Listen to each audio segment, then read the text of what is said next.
जय श्री राम मित्रों, आप सभी का मेरे दिव्य लोक इस चैनल पर स्वागत है। आपको मेरे इस चैनल में श्रीमद्भागवत गीता के अध्याय और उसके महात्म्य सुनने को मिलेंगे, तो आइए हम श्री हरि विष्णु जी का नाम लेकर शुरू करते हैं। श्रीमद्भागवत गीता के तीसरे अध्याय का महात्म्य। श्री भगवान कहते हैं, प्रिय जनस्थान में एक जड़ नामक ब्राह्मण था, जो कौशिक वंश में उत्पन्न हुआ था। उसने अपना जातीय धर्म छोड़कर व्यापारिक वृत्ति में मन लगाया। उसे पराई स्त्रियों के साथ व्यभिचार करने का व्यसन पड़ गया था। वह सदा जुआ खेलता, शराब पीता और शिकार खेलकर जीवों की हिंसा किया करता था।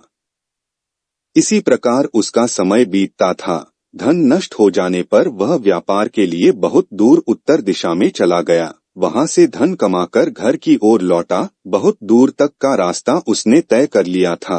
एक दिन सूर्यास्त हो जाने पर जब दसों दिशाओं में अंधकार फैल गया, तब एक वृक्ष के नीचे उसे लुटेरों ने धर दबाया और शीघ्र ही उसके प्राण ले लिए। उसके धर्म का लोप हो गया था, इसलिए वह बड़ा भयानक प्रेत हुआ।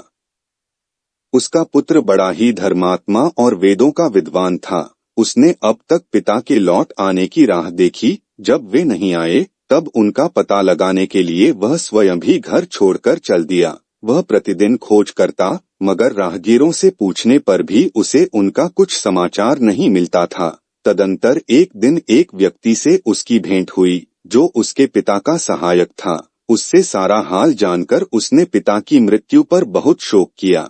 वह बड़ा बुद्धिमान था। बहुत कुछ सोच विचार कर पिता का पारलौकिक कर्म करने की इच्छा से आवश्यक सामग्री साथ ले उसने काशी जाने का विचार किया। मार्ग में 7-8 मुकाम डालकर वह 9वें दिन उसी वृक्ष के नीचे आ पहुंचा जहां उसके पिता मारे गए थे।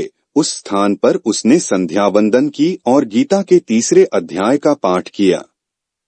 उसी समय आकाश में बड़ी भयानक आवाज हुई। उसने पिता को भयंकर आकार में देखा। फिर तुरंत ही अपने सामने आकाश में उसे एक सुंदर विमान दिखाई दिया, जो तेज से व्याप्त था। उसमें अनेकों क्षुद्र घंटिकाएं लगी थीं। उसके तेज से समस्त दिशाएं आलोकित हो रही थीं। यह दृश्य देखकर उसके चित्त की व्यग्रता दूर हो गई। उसने विमान पर अपने पिता को दिव्य रूप धारण किए विराजमान देखा।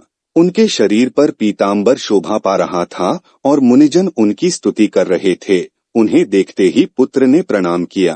तब पिता ने भी उसे आशीर्वाद दिया।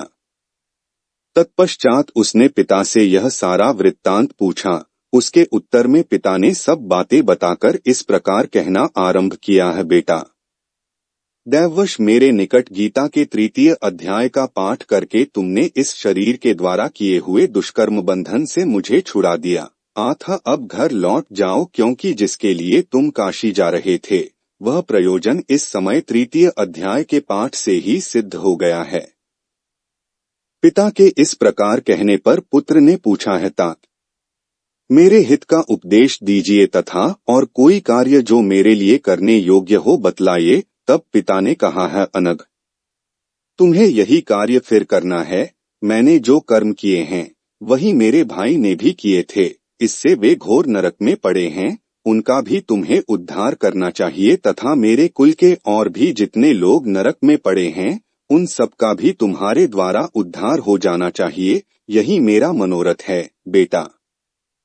जिस साधन के द्वारा तुमने मुझे संकट से छुड़ाया है, उसी का अनुष्ठान औरों के लिए भी करना उचित है। उसका अनुष्ठान करके उससे होने वाला पुण्य उन नारकीय जीवों को संकल्प करके दे दो। इससे वे समस्त पूर्वज मेरी ही तरह यातना से मुक्त हो अल्प समय में ही श्री विष्णु के परम पद को प्राप्त हो जाएंगे।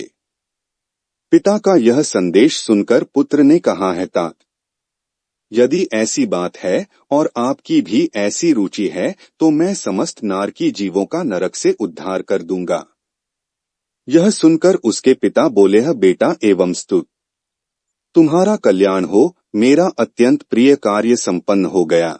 इस प्रकार पुत्र को आश्वासन देकर उसके पिता भगवान विष्णु के परम धाम को चले गए।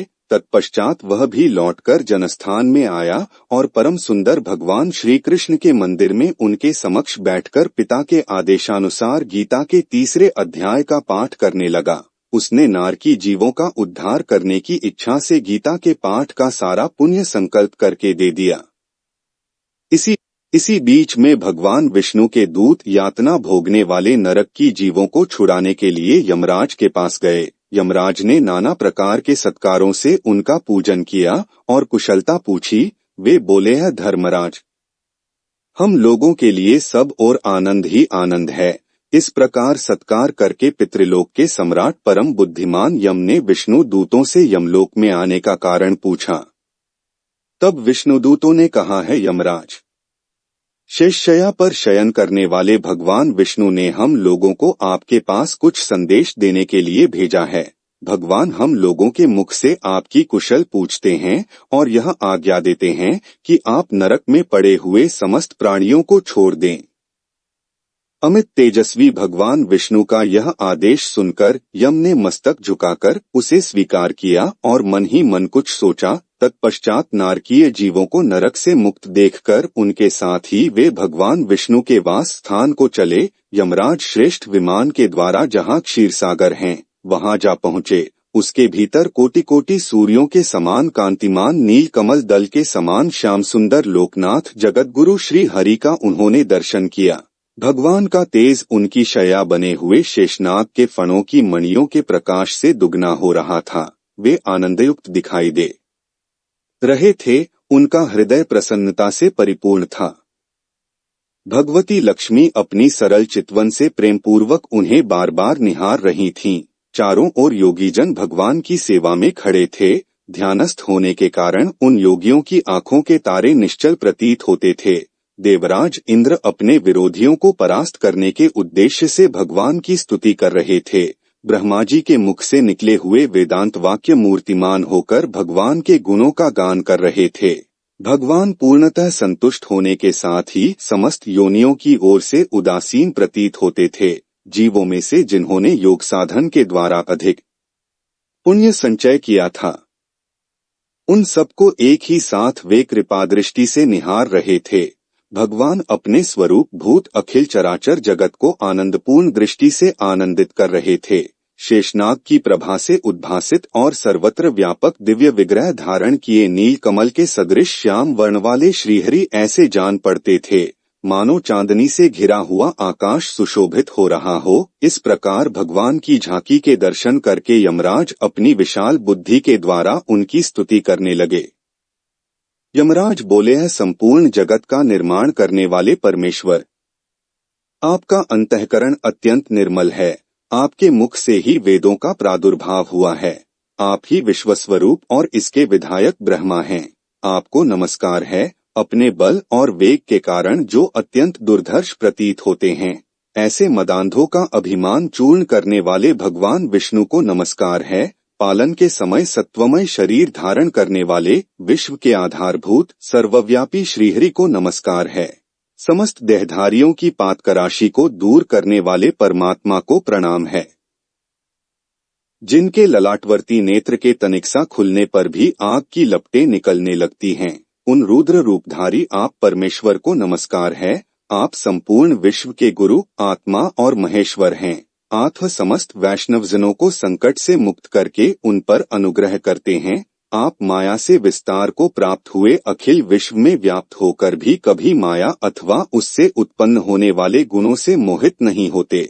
माया तथा मायाजनित गुणों के बीच में स्थित होने पर भी आप पर उनमें से किसी का प्रभाव नहीं पड़ता। आपकी महिमा का अंत नहीं है, क्योंकि आप असीम हैं। फिर आप वाणी के विषय कैसे हो सकते हैं? आथ मेरा मौन रहना ही उचित है। इस प्रकार स्तुति करके यमराज ने हाथ जोड़कर कहा है, जगतगुरु, आपके आदेश से इन जीवों को गुणरहित होने पर भी मैंने छोड़ दिया है। अब मेरे योग्य और जो कार्य हो उसे बताइए। उनके यूं कहने पर भगवान मधुसूदन मेघ के समान गंभीर वाणी द्वारा मानो अमृतरस से सींचते हुए बोले, है धर्मराज, तुम सबके प्रति समान भाव रखते हुए लोगों का पाप से उद्धार कर रहे हो। तुम पर देहधारियों का भार रखकर मैं निश्चिंत हूँ। आथ तुम अपना काम करो और अपने लोक को लौट जाओ। यह कहकर भगवान अंतर्धान हो गए। यमराज भी अपनी पुरी को लौट आए। तब वह ब्राह्मण अपनी जाति के और समस्त नारकी जीवों का नरक से उद्धार करके स्वयं भी श्रेष्ठ विमान द्वारा श्री विष्णुधाम को चला गया। हमने अभी श्रीमद्भागवत गीता अध्याय 3 का महात्म्य सुना। इसी तरह से श्रीमद्भागवत गीता के 18 अध्याय और उनके सभी महात्म्य इस चैनल में आपको सुनने को मिलेंगे, तो इस चैनल को सब्सक्राइब कीजिए। धन्यवाद।